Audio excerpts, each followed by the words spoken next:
Hi friends, Assalamu alaikum. Welcome back to my channel Baby's Kitchen. ഇന്ന് നമുക്കൊരു അടിപൊളി ദം ബിരിയാണി ആയാലോ. അതും ബ്രോയിലർ കോഴി വെച്ചിട്ടല്ല കേട്ടോ. മിക്ക കല്യാണ വീടുകളിലെയും ദം ബിരിയാണി നല്ല ടേസ്റ്റ് ആയിരിക്കില്ല. അതിൻ്റെ ഒരു കാരണം അവർ ബിരിയാണി വെക്കാൻ എടുക്കുന്ന ചിക്കന് മുട്ടക്കോഴി ആയിരിക്കും എന്നുള്ളതാണ്.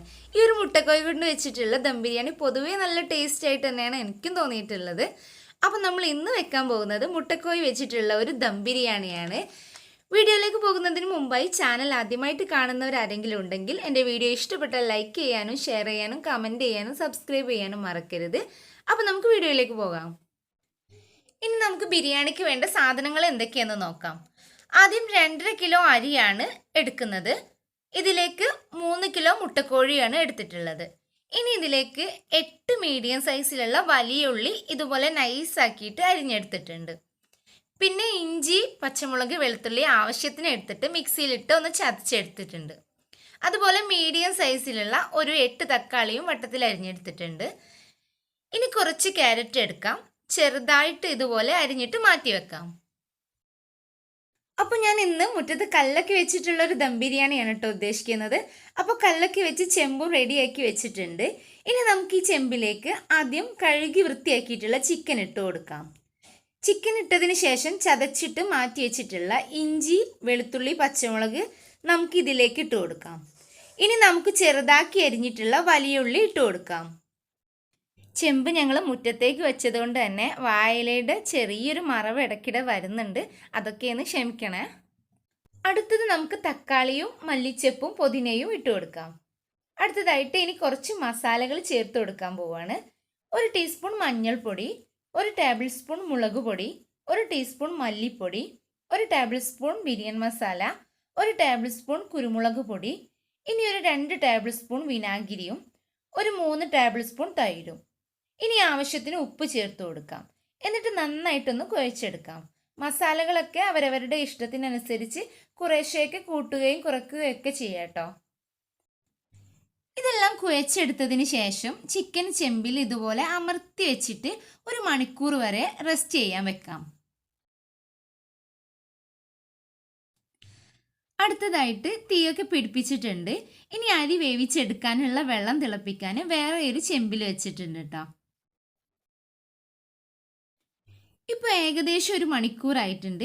ഈ ഒരു മുട്ടക്കോഴി നല്ല വേവുള്ളത് കൊണ്ട് തന്നെ ഇനി നമുക്കിത് അടുപ്പിലേക്ക് വെച്ച് തീ നന്നായിട്ടൊന്ന് ആദ്യം കത്തിച്ചു കൊടുക്കാം. ഏകദേശം ചെമ്പിൽ നിന്ന് ചിക്കന് തിളച്ചിട്ട് ആവി ഇങ്ങനെ വരുന്നത് വരെ നല്ല തീ തന്നെ കത്തിച്ചെടുക്കാം. ആവി വന്നു കഴിഞ്ഞാൽ ആളി കത്തുന്ന തീയൊക്കെ ഒന്ന് കുറച്ച് വെക്കുക. പിന്നെ ഈ ചിക്കനിൽ വെള്ളമൊന്നും ഒഴിക്കണ്ട കേട്ടോ.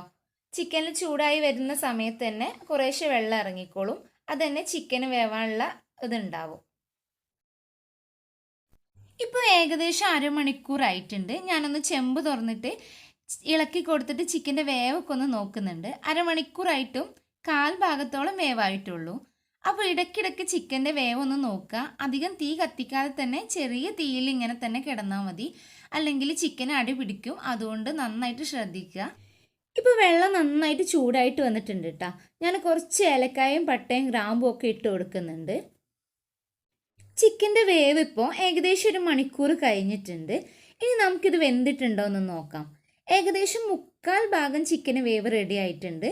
അരി വേവുന്ന സമയം കൂടെ നമുക്കിത് ഇങ്ങനെ തന്നെ അടച്ചു വെക്കാം. ഇപ്പോൾ വെള്ളം നന്നായിട്ട് തിളക്കുന്നുണ്ട്. ഇതിലേക്ക് റൈസിന് ആവശ്യമുള്ള ഉപ്പ് ഇട്ട് കൊടുക്കാം. ഇനി നമുക്ക് കഴുകി വെച്ചിട്ടുള്ള അരി ഇട്ട് കൊടുക്കാം. മുഴുവനായിട്ടും അരി ഇട്ട് കൊടുത്തതിന് ശേഷം നന്നായിട്ടൊന്ന് ഇളക്കി കൊടുത്ത് മൂടി വെക്കാം. റൈസിൻ്റെ വേവ് പകുതിയിലാണ് കേട്ടോ ഊറ്റിയെടുക്കേണ്ടത്. അത് മറക്കരുത്. റൈസ് വേവുന്നതിനിടയിൽ നമുക്കൊരു 2 വലിയുള്ളി നൈസാക്കി അരിഞ്ഞിട്ട് നല്ല 6 kg നെയ്യിൽ ഉള്ളിയും അണ്ടിപ്പരിപ്പും മുന്തിരിയും ഒക്കെ ഒന്ന് ക്യാരറ്റും ഒക്കെ ഒന്ന് വറുത്തെടുക്കുന്നുണ്ട്. അപ്പോൾ നമ്മുടെ റൈസ് ഇവിടെ ഹാഫ് വേവായിട്ടുണ്ട്. ഇനി ഇത് ഊറ്റിയെടുക്കാൻ പോവുകയാണ്. ഊറ്റിയെടുത്തിട്ട് ചെമ്പ് തുറന്ന് നേരെ റൈസ് ചിക്കൻ്റെ മുകളിലേക്ക് ഇട്ട് കൊടുക്കാം. കുറേശ്ശെ എല്ലായിടത്തേക്കുമായിട്ട് റൈസ് ഇട്ട് കൊടുക്കാം. ഇനി പൊരിച്ച് മാറ്റി വെച്ചിട്ടുള്ള അണ്ടിയും മുന്തിരിയും ഉള്ളിയും എല്ലാതും കൂടെ മിക്സ് ചെയ്തിട്ട് ഞാൻ ഈ റൈസിൻ്റെ മുകളിലേക്ക് ഇങ്ങനെ ചുറ്റും ഇട്ട് കൊടുക്കുകയാണ്. ഇനി കുറച്ച് മല്ലിയിലയും പൊരിച്ച ക്യാരറ്റും കൂടി ഇട്ട് കൊടുക്കാം. പിന്നെ കുറച്ച് ബിരിയാണി മസാലയും ചുറ്റും ഇട്ട് കൊടുക്കുന്നുണ്ട്. ഇനി വീണ്ടും റൈസ് ഇട്ട് കൊടുത്തിട്ട് വീണ്ടും ഫില്ല് ചെയ്യാണ്.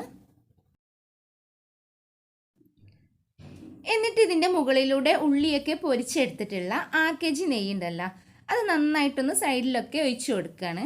അതിൻ്റെ മുകളിലേക്ക് വീണ്ടും പൊരിച്ചെടുത്തിട്ടുള്ള അണ്ടിയും മുന്തിരിയും ഉള്ളിയൊക്കെ വീണ്ടും ഇട്ട് കൊടുത്തിട്ട് ആദ്യത്തെ പോലെ തന്നെ വീണ്ടും ബിരിയാണി മസാലയും ക്യാരറ്റ് പൊരിച്ചതും മല്ലിയിലയും 1/2 kg നെയ്യും ഒക്കെ ഒഴിച്ചിട്ട് ഒന്നുകൂടി സെറ്റാക്കി എടുത്തിട്ടുണ്ട്.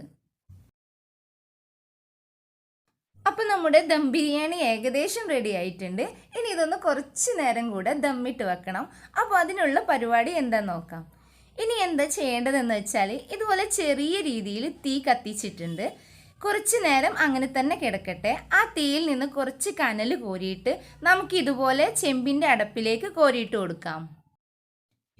എന്നിട്ട് നല്ല വെയിറ്റുള്ള എന്തെങ്കിലും ഒന്ന് ചെമ്പിൻ്റെ മുകളിൽ ഇങ്ങനെ വെക്കുക, ചെമ്പ് പൊട്ടിക്കുന്ന സമയം വരെ. ഇനി ഇതിൻ്റെ അടപ്പ് ശരിക്കും മൈദ വെച്ചിട്ടൊന്ന് ഒട്ടിക്കുകയൊക്കെ വേണം. ഞാനങ്ങനെ ചെയ്തിട്ടില്ല. നിങ്ങൾക്ക് പറ്റുകയാണെങ്കിൽ മൈദ വെച്ചിട്ടൊന്ന് ഒട്ടിക്കുന്നതാണ് ഏറ്റവും നല്ലത്. അപ്പോൾ ഇനി ഇതേ നമ്മുടെ ദം ബിരിയാണി പൊട്ടിക്കാൻ പോവുകയാണ് ഫ്രണ്ട്സ്. കുട്ടികളൊക്കെ കട്ട വെയിറ്റിങ്ങിലാണ്. ഏകദേശം ഒരു 1.5 മണിക്കൂർ ഞാൻ ദമ്മിട്ട് വെച്ചിട്ടുണ്ട്. നല്ല അടിപൊളി ബിരിയാണിയുടെ സ്മെല്ലൊക്കെ വരുന്നുണ്ട് കേട്ടോ. ഈ റൈസ് ഒന്ന് ഇതുപോലെയുള്ള ചെറിയ പ്ലേറ്റ് വെച്ചിട്ട് നമുക്ക് മിക്സ് ചെയ്ത് വേറെ ഒരു പാത്രത്തിലേക്ക് കോരിയിടാം. റൈസ് എല്ലതും വേറൊരു പാത്രത്തിലേക്ക് മാറ്റിയിട്ടുണ്ട്. ഇപ്പോൾ ചെമ്പിൽ ചിക്കൻ മാത്രമേ ഉള്ളൂ. ഇനി ഇതും വേറൊരു പാത്രത്തിലേക്ക് മാറ്റിയിടാം. ചിക്കനൊക്കെ വേവ് നല്ല കറക്റ്റായിട്ട് തന്നെയാണ് കേട്ടോ നമുക്ക് കിട്ടിയിട്ടുള്ളത്. ഇനി ചിക്കനും റൈസും കൂടെ ചെമ്പിലിട്ട് നന്നായിട്ടൊന്ന് മിക്സ് ചെയ്തെടുത്തിട്ട് നമുക്ക് സെർവ് ചെയ്യാം. ഇന്നത്തെ ദം ബിരിയാണിയുടെ വീഡിയോ നിങ്ങൾക്ക് എല്ലാവർക്കും ഇഷ്ടപ്പെട്ടെന്ന് വിചാരിക്കുന്നു. ഇതുപോലെ നിങ്ങൾ ഉണ്ടാക്കിയിട്ടില്ലെങ്കിൽ തീർച്ചയായിട്ടും ഒന്ന് ഉണ്ടാക്കി നോക്കണേ. എന്നിട്ട് നിങ്ങളുടെ അഭിപ്രായങ്ങളൊക്കെ കമൻറ്റ് ബോക്സിൽ അറിയിക്കുക. വീഡിയോ ഇഷ്ടപ്പെട്ടിട്ടുണ്ടെങ്കിൽ ലൈക്ക് ചെയ്യാനും ഫാമിലിയിലൊക്കെ ഷെയർ ചെയ്യാനും മറക്കരുത്. എൻ്റെ ഈ ഒരു ചാനൽ ആദ്യമായിട്ട് ആരെങ്കിലും കാണുന്നുണ്ടെങ്കിൽ താഴെ കാണുന്ന റെഡ് സബ്സ്ക്രൈബ് ബട്ടൺ ഒന്ന് പ്രസ് ചെയ്ത് സപ്പോർട്ട് ചെയ്യണേ. ഇൻഷാല്ലാ അടുത്ത റെസിപ്പിയുമായി വരുന്നത് വരെ ബൈ ഫ്രണ്ട്സ്.